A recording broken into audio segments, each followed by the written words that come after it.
Conductors do many things when they stand in front of an orchestra and wave their arms around. They cue instruments, control the tempo, and guide the song to the many different places it will travel. Philip Bauman is the music director of the LaPorte County Symphony Orchestra and the conductor of the Northwest Indiana Symphony Youth Orchestra. He realized at a young age the emotive power of music and the role a conductor can play in a piece while never actually contributing a single musical note.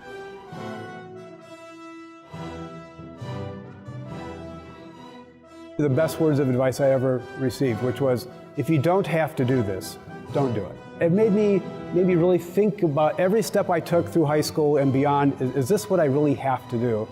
And I kept answering the checkbox, yes. I have to find my life in music somehow. I grew up as a brass player. In 5th grade, started the trumpet, moved on to French horn in about the 7th grade, and stuck with the French horn through college. And I really fell in love with the instrument. It's a wonderful color. It's a very challenging instrument to play for a variety of reasons, but I appreciated the challenge. So that's my main instrument. I learned to play piano when I was in high school. Kind of a late bloomer in the piano realm, but I knew I wanted to go into conducting. I knew I needed to be able to do more than just play the French horn, to understand all the notes that I would need to understand, so I started learning piano. My trajectory through high school and college was with the pretty strong intent to become a conductor.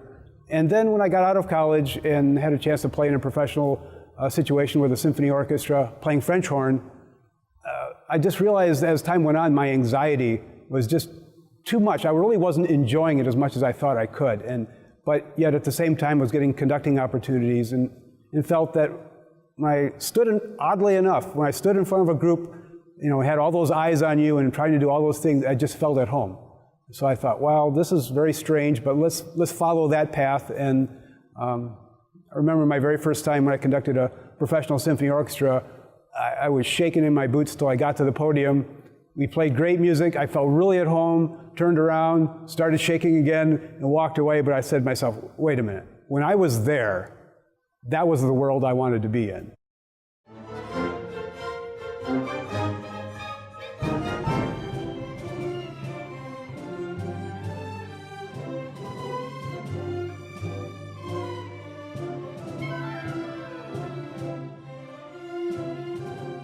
In an ideal situation, the musicians are very interconnected with one another, and I'm giving them the overarching reminder or encouragement or inspiration to go the little extra step, and kind of molding their energy and their emotion in a place that I want it to go and feel it should go.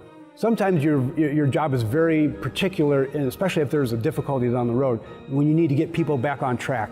Maybe they've made a mistake or they came in wrong, and you need to focus in on that. But generally speaking, if things are going really well, there's a collective energy going on, and several times, even in this space we're in right now, there have been performances where I have felt something, I've done something a little differently, and suddenly 200 people just did that same thing just a little differently.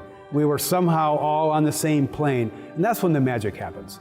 That you've done the homework, you've got the tool set to do anything in the world, and at that moment we decided to do that. And many times at the end of the performance we'll go, man, did you feel that, or was I just imagining something? Did we all just kind of go, yeah, we did. And that's where you get to that spiritual plane of where music can take you, that it's so gratifying. I mean, it doesn't happen every day.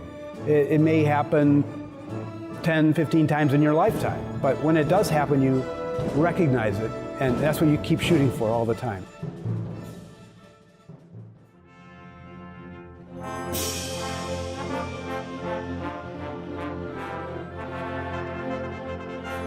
The ability to get people to do what you want them to do is sort of an innate ability. And a lot of conductors that I know would be great bankers, they would be great politicians, they'd be almost great at anything they wanted to do because they had that personality that says, hey, this is what we're going to do, guys. And you go, okay, I want to be a part of that club. I want to be on the same page as you are. One of my first times in front of an orchestra in college, and I did a part of a Brahms symphony, and I got all done. I felt really good about myself, and we kind of went to a debriefing, and he goes, do you know you miscounted this measure here, but you brought the whole orchestra in the wrong place. So you were very convincing in what you were doing. And that was one of those little things that, I guess that's kind of a good thing, right? That if you can get 90 people to do the wrong thing just because you say, this is what we're doing, then you say, oh, well, okay, that's a tool, I better be very careful with that. But they can also use it to your advantage. So sometimes, just the fact that you're in the moment and you decide to do something, the audience might not realize that was a moment, but I bet they felt something, that there was some energy going on there that they were kind of wondering about, and that was because something that was sort of unplanned just happened.